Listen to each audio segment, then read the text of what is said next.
Hello everyone, আমি সন্দীপ আঢ্য। আজ একটি বিশেষ বিষয় নিয়ে আলোচনা করবার জন্য এসেছি। 26শে জানুয়ারি। এই ভিডিওটি তৈরি করার মূল উদ্দেশ্য শুধু 26শে জানুয়ারি কি এটা জানানো নয়। বিশেষত আমাদের যে তরুণ প্রজন্ম, যে নবীন প্রজন্ম, অর্থাৎ যাদেরকে আমরা জেন জি বলি, তাদের কাছে এই বার্তা পৌঁছে দেওয়া যে 26শে জানুয়ারি কি এবং 26শে জানুয়ারি কেন হয়েছে, আর 26শে জানুয়ারির প্রকৃত অর্থ কি দেশে রক্ষা পাচ্ছে বা রক্ষিত হচ্ছে। এই বিষয় সব থেকে ভালো যারা বলতে পারবে তারা হলো আমাদেরই নতুন প্রজন্ম, জেন জি, যাদের উপর আমি অনেক অনেক আস্থা রাখি। যাই হোক, এবার আসি 26শে জানুয়ারি কি।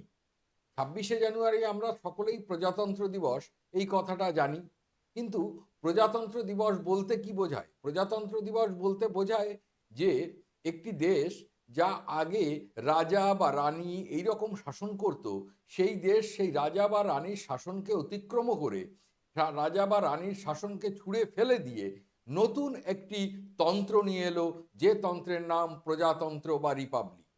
এখন এই প্রজাতন্ত্র বা রিপাবলিক এই কথার মধ্যেই এর বিশেষ অর্থ নিহিত রয়েছে, যে প্রজাদের দ্বারা তৈরি তন্ত্র সেটাই প্রজাতন্ত্র।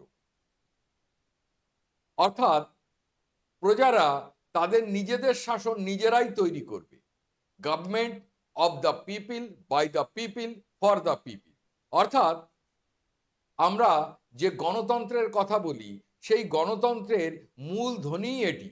তাহলে জনগণের দ্বারা, জনগণের তৈরি, জনগণের শাসন যদি হয়, তা অবশ্যই একদম গ্রাসরুট লেভেল থেকে একদম টপ লেভেল পর্যন্ত, অর্থাৎ ভারতের 1 নম্বর ব্যক্তিত্ব বা প্রথম নাগরিক যিনি, তিনিও জনগণের দ্বারা প্রত্যক্ষ বা পরোক্ষভাবে নির্বাচিত হবেন।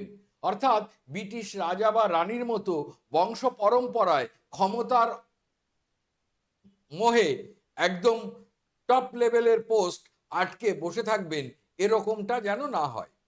এই কথা ভাবনা বা এই চিন্তা থেকে সেদিনকার সংবিধান প্রণেতাগণ, দেশপ্রেমে যারা উদ্বুদ্ধ হয়ে দেশকে স্বাধীন করেছিলেন, তারা সংবিধান সভার মাধ্যমে যে সংবিধান রচনা করেছেন, সেখানে প্রজাতন্ত্র নিয়ে আসার মূল কারণ হলো যে দেশের রাষ্ট্রপতি সর্বময় কর্তৃত্ব তিনি বংশ পরম্পরায় না এসে জনগণের দ্বারা পরোক্ষভাবে নির্বাচিত হবে।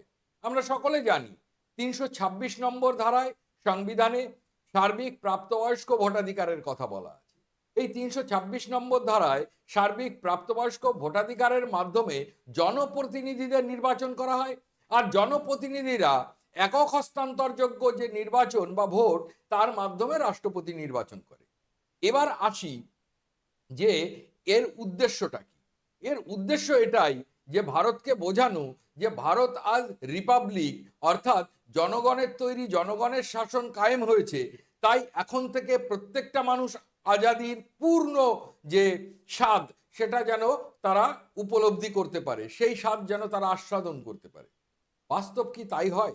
বাস্তবে আমরা কিন্তু জনগণের তৈরি, জনগণের শাসন সবসময় দেখতে পাই না। অনেক সময় আইনি কথাগুলি আইনের মারপ্যাচেই থেকে যায়। গরিব, সাধারণ, খেটে খাওয়া মানুষ, দরিদ্র, তারা কিন্তু এই আইনটার দ্বারা শুধু বিচার পাবে এই আশায় থাকে। আর যারা অর্থনীতি সম্পন্ন লোক, বলবান লোক, ধনী লোক, তাদের কাছে এই বিষয়টা, আইনের বিষয়টা হয়ে দাঁড়ায় তাদের হাতের একটা অস্ত্র। তাই যখন দেখি নির্বাচন বা দেশের শাসনতন্ত্র নিয়ে বিভিন্ন প্রকার প্রোপাগান্ডা, বিভিন্ন প্রকার অর্থ লড়াই, দাঙ্গা, হাঙ্গামা, হিংসা, তখন সত্যিই ভারতের নাগরিক হিসাবে এটুকু মনে হয় যে ভবিষ্যৎ প্রজন্মের জন্য এ কোন দেশ, এ কোন জায়গা আমরা ছেড়ে যাচ্ছি। যাই হোক, একটু অতীত ইতিহাসে আসি। বিষয়টি হলো 1929 সাল, জাতীয় কংগ্রেসের লাহোর সেশন বা লাহোর অধিবেশন হচ্ছে। ডিসেম্বর মাস, ডিসেম্বর মাসের শেষ 3টি দিন এই অধিবেশন চলছে। এই অধিবেশনে নেতৃবর্গ সিদ্ধান্ত নিলেন যে পরাধীন ভারতবর্ষে স্বাধীনতা পালন করা হবে, অর্থাৎ স্বাধীনতা দিবস পালন করা হবে। কবে করা হবে? নির্ধারিত দিন হলো 1930 সালের 26শে জানুয়ারি। এবং ওই ডিসেম্বর মাসে 1929 সালে এই ডিসেম্বর মাসে তারা এই শপথ গ্রহণ করলেন রাভি নদীর তীরে ত্রিবর্ণ রঞ্জিত পতাকা উত্তোলন করবার মাধ্যমে। তারা এই সিদ্ধান্তে উপনীত হলেন যে 1930 সালের 26শে জানুয়ারি ভারতবর্ষের প্রতিটি নাগরিক পরাধীন ভারতবর্ষের স্বাধীনতা দিবস পালন করবে। পরবর্তীকালে যখন এই প্রজাদের দ্বারা যে রাষ্ট্র স্বাধীন হলো, জনগণের দ্বারা যে রাষ্ট্র স্বাধীন হলো, সেই জনগণের রাষ্ট্র যেন জনগণের হাতে থাকে, তার জন্য যখন রিপাবলিক ডে বা প্রজাতন্ত্র ঘোষিত হলো, তখন সংবিধান সভা বা জাতীয় নেতৃবৃন্দ মনে করলেন যে এই 26শে জানুয়ারি স্বাধীনতা দিবস যে পরাধীন ভারতে পালন করা হয়েছিল, সেটাকে আমরা মনে রাখার বা স্মরণ করে রাখার তাগিদে ওই দিনটাকে এই রিপাবলিক ডে হিসাবে ঘোষণা করি। তাই ভারতীয় সংবিধান 1950 সালের 26শে জানুয়ারি কার্যকরী হয় এবং ভারতে প্রকৃত রিপাবলিক ডের সূচনা হয়। অবশ্যই সকলকে বলবো যে রিপাবলিক ডে মানে শুধু এই নয় দিনটি পালন করা, কিছু কুস্কা বা মহড়া এই ধরনের কিছু ভিডিও বা সিনেমা আমরা দেখে দিনটাকে কাটিয়ে দেব, এটা নয়।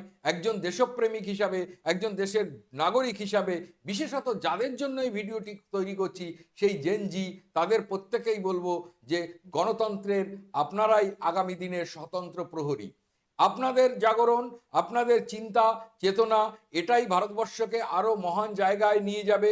তাই প্রত্যেকে সজাগ থাকুন, গণতন্ত্রের সজাগ প্রহরী হন, আর ভালো থাকুন, সুস্থ থাকুন।